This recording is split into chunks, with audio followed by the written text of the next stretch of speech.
All right, let's see here. I'm going to go through this Unit 11 test review, and I'm going to try to discuss with you everything that we need to cover. Hopefully I will be able to get through all of it and kind of go from there. This might be a long video, so who knows. Now, I would like to discuss with you the idea of what we're going to do here. On problems 1 and 2, you can omit one full problem, but you can't do like, say, 1A, 2A, and think you get points for that. Each part, 1A and 1B, or 2A and 2B, will be worth 11 points each. So that means problem 1 or problem 2 is worth 22 points.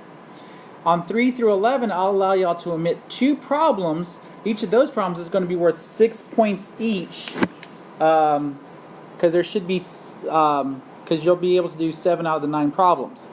And then 12 through 26, there's only going to be 12 problems of those, so I am already omitting some anyways, and those are going to be worth 3 points each for 36 points. So you decide how you think you need to divide this, but keep in mind that you will have a more limited time than you did with the quiz that helped you on this. Alright, so let's look at problem number 1. Problem number 1, you got to decide what's P and what's Q. P is, again, the number on the right at the end. Q is the number at the leading coefficient, basically. And P divided by Q. You got to come up with all the numbers that multiply to give you the P's, or divide evenly, and all the numbers that multiply to give you the Q's, and then divide. And this right here, when you divide, 1, 2, 3, and 6 divided by 1 is 1, 2, 3, and 6. 1 divided by 3 is 1/3. 2 divided by 3 is 2/3. 3 divided by 3 is 1, which I already have, and 6 divided by 3 is 2, which I already have. So that right there is 1A, and that is worth 11 points. Before you can do 1B, you have to make sure you graph it on the calculator. You have to graph on the calculator. Whoops. So make sure you do that and graph on the calculator so that way you can come up with the answer. Okay, so you have to graph on the calculator. Now, what do you graph? You graph the original function, which you can see here. And at this point, and I'll take these numbers off for a second so you can kind of see. At this point, you should be able to recognize where they cross, at least the whole numbers. Like I can see here -1, I can see here 3. That's where they cross. Those are numbers that if I put them in the synthetic division, should give me an answers. The harder one might be this one right here, but again, if you look at your P's divided by Q's, your possible answers, you can see that you have a 1/3 and a 2/3 as a fraction, and that one looks to be close to -2/3. And you'll get to try it, and if it doesn't work, it doesn't work. So you can see here, and actually let me back this up even a little bit further.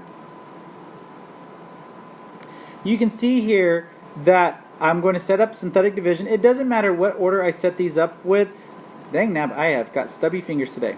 But basically, as long as I make sure that I put one of the numbers there, whatever order I do them in, they should still come up to the same answer. So notice I'll bring down the 3. 3 times -1 is -3. -4 minus 3 is -7. -7 times -1 is +7. -13 plus 7 is -6. And then -6 times -1 is 6, which gives me a 0. So that's one of my answers. I do the same thing for the 3. And then I do finally the fraction. And I still get zeros. So basically I can tell that yes, my answers were -1, 3, and -2/3. These two right here would be worth 11 points each. So keep that in mind. Alright, so let's look at number 2, because I didn't get to go over number 2 yet. Okay, so number 2, my P is 18, my Q is 1. So P divided by Q is whatever 18, all the numbers that multiply to give me 18, which are 1, 2, 3, 6, and 9, and 18. Notice that I'm saying plus and minus. You have to put the plus and minus in the front. That counts as 2 answers per one, so that's like 1, 2, 3, 4, 5, 6 numbers. Makes 12 answers. That's how I come up with the idea that there's 12 possible answers or 8 possible answers, whatever. I don't know if I changed that on the review. I guess I forgot to put that on the review, so I may have messed up there. But I'll have it ready for the test correct. Okay. Anyways, again, you come to the answers here, and you can see they cross at 1 and at 3. Oh, that's a horrible looking 3. Let's try that again. And so I would try 1 and 3 on the calculator and see if those work. So for 2B, I'm going to try 1 first. And I get these numbers. And notice how it works. And then I try 3, bring down the 1, and you get something like this. At this point, if this is x to the 4th, this is x cubed, I know this is in a funky color, then yeah, this is going to be, the last one will be x squared, and I'm saying x squared plus 6, or plus whatever number, and it will be kind of like that. And then you got to move the 6 over, so that's x squared equals negative 6, then take the square root. So take the square root and you get plus and minus. Every time you take a square root, positive, negative. Because of the negative 6, it's I square root of 6. So I can say my answers were 1, 3, I squared of 6, and negative I squared of 6. And there's my 4 answers, and I needed 4 answers. These 2 are imaginary. The top 2 are real answers. And those are the ones you're seeing on the graph. Okay. So there you go.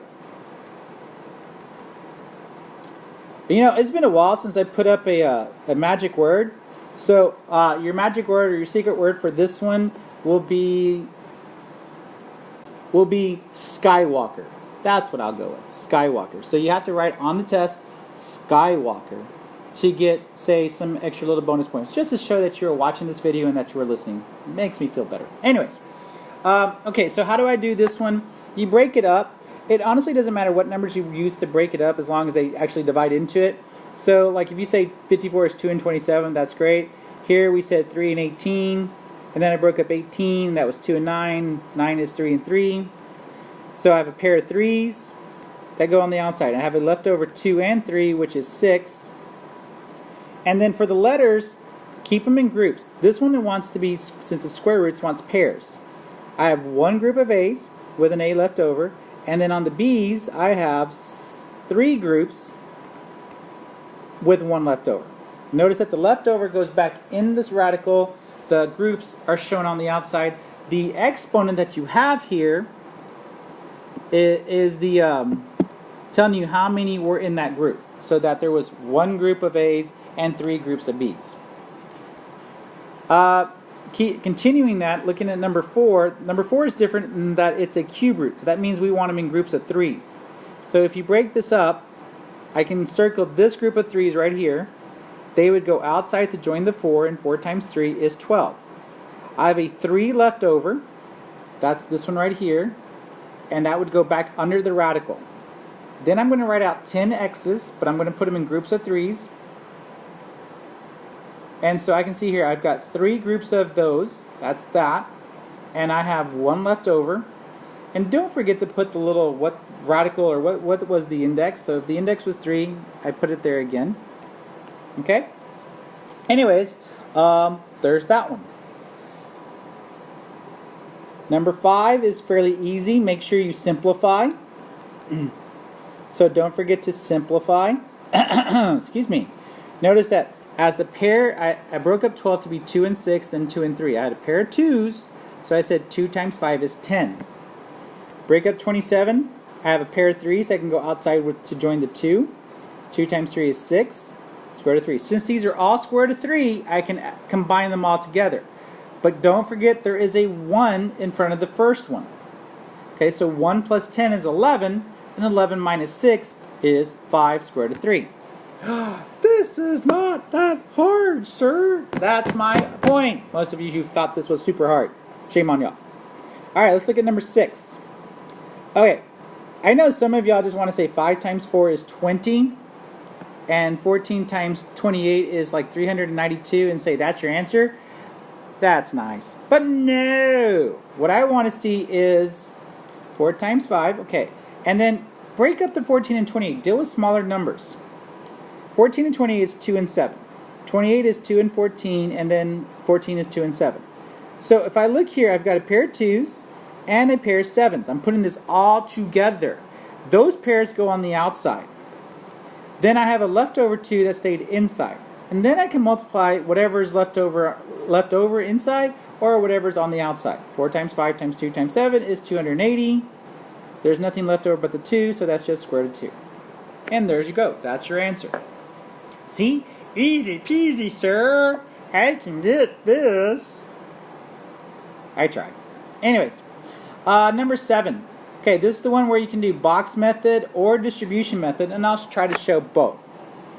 Okay, so if I do box method, I set it up like this, and I can go, okay, 4 times 2 is 8.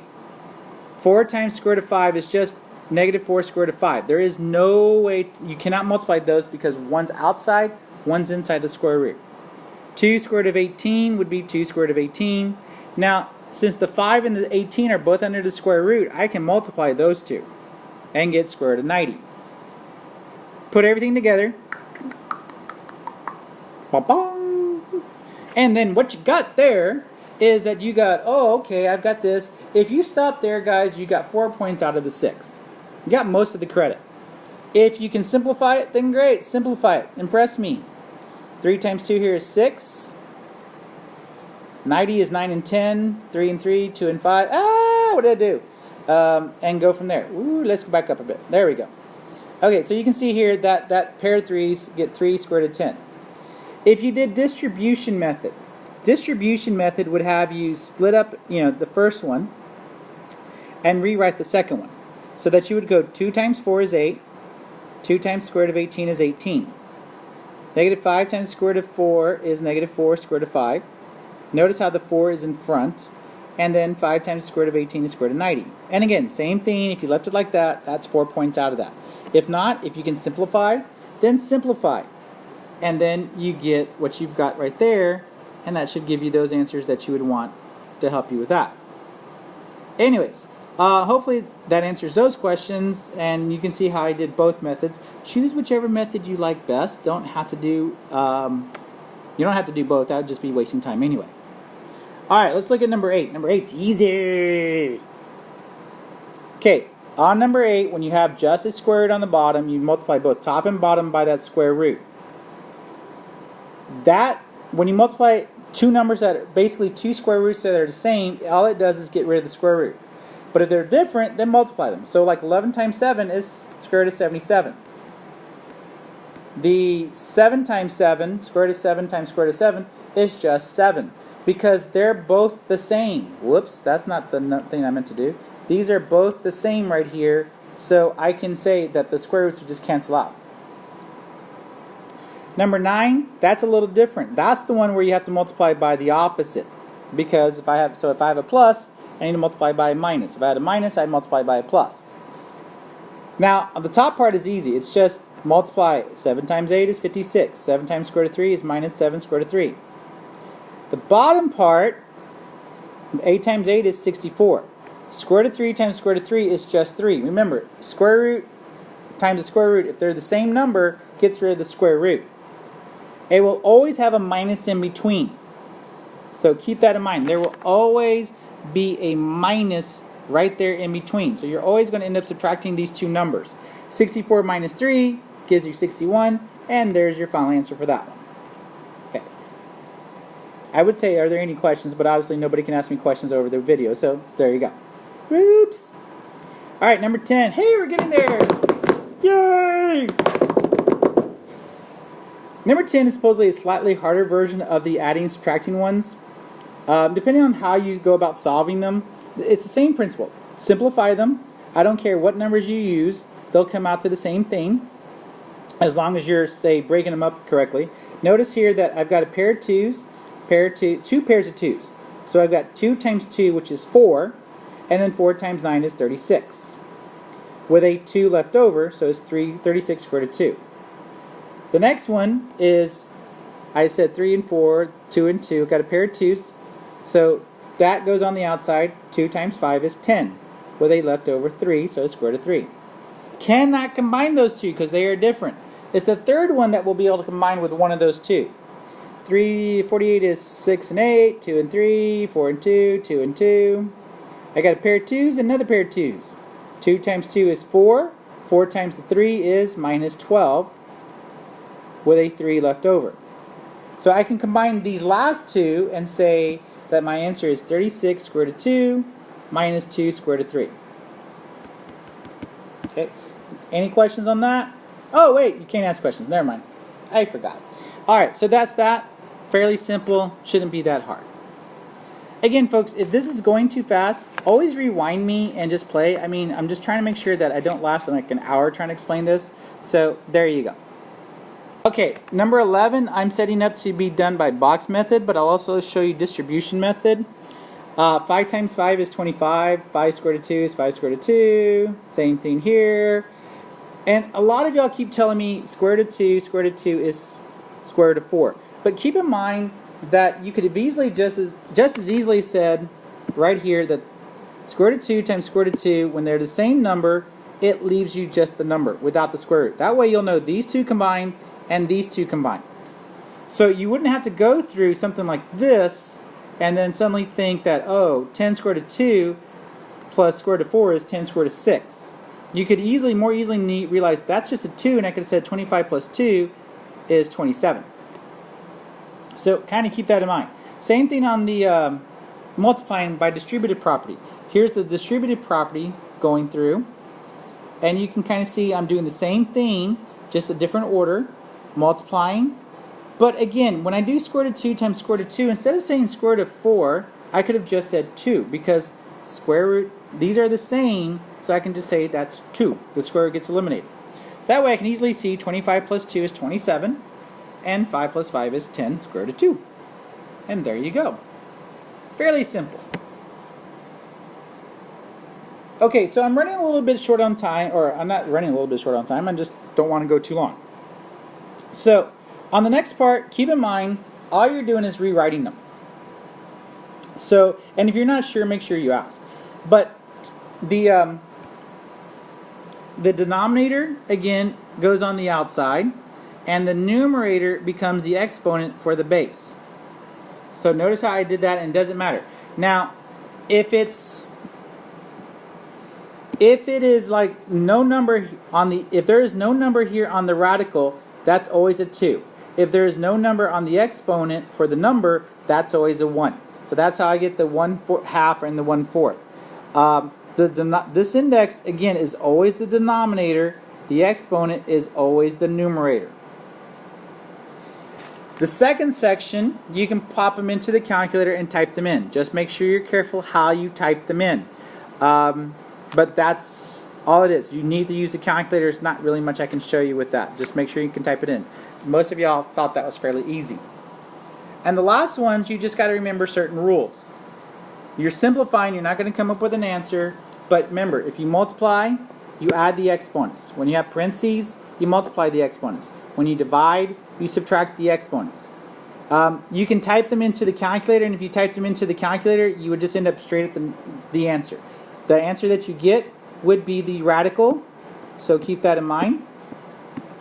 That would be the radical, so you would put it, or the exponent, so you would make sure you put the variable with that exponent. You do not type in the g, you would just say 4/7 plus 3/7. Or on number 25, 3/5 minus 2/5. Anyways, that's pretty much it for now. I don't want to, I've already taken up a lot of your time here, and I'm trying to make sure I keep it concise. Thank you so much for your time. Thank you for listening. I hope y'all do better on the test than y'all did on the quiz. And don't forget, I will be there early if you want to start trying to get it done early, because I will not be able to be there after school to help you after school. Or let you finish after school. Anyways, that's it for today. Thank you so much for your time. Y'all take care.